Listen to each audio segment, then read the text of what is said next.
mort de Patrice Laffont, l'animateur historique de Fort Boyard et Pyramide est décédé à l'âge de 84 ans. Patrice Laffont, animateur emblématique d'émissions cultes du PAF, est décédé ce mercredi 7 août 2024, dans sa maison d'Oppepède, Vaucluse, dans le Luberon. Il allait fêter ses 85 ans, le 21 août prochain. CIST, un monument de la télévision qui vient de s'éteindre. Patrice Laffont, animateur historique de Fort Boyard, des chiffres et des lettres ou encore Pyramide, est décédé à l'âge de 84 ans, dans son domicile d'Oppepède, Vaucluse, dans le Luberon, selon les informations de France Bleu. Patrice Laffont, qui aurait célébré ses 85 ans le 21 août prochain, laisse derrière lui 2 enfants, Axel et Fabrice Laffont, ainsi que des fans endeuillés.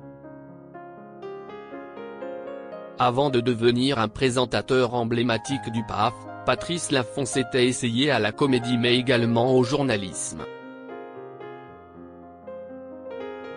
Fils du célèbre éditeur Robert Laffont, l'animateur avait avoué ne pas avoir emprunté le chemin auquel il était destiné.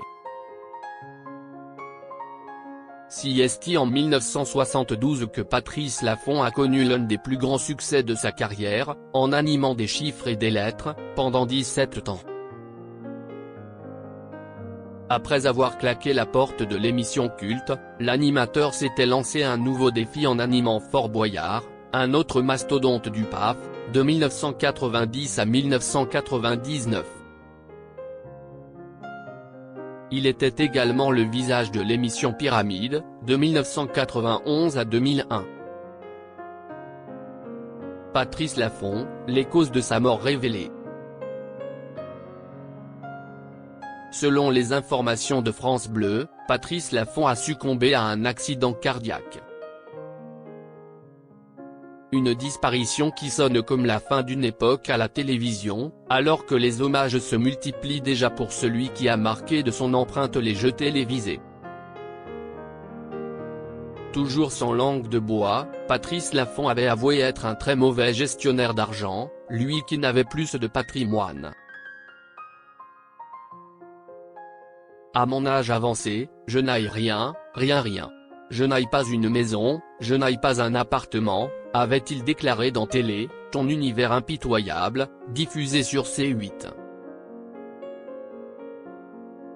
L'animateur, qui assumait d'être plus cigale que fourmi, laisse néanmoins derrière lui un héritage inestimable.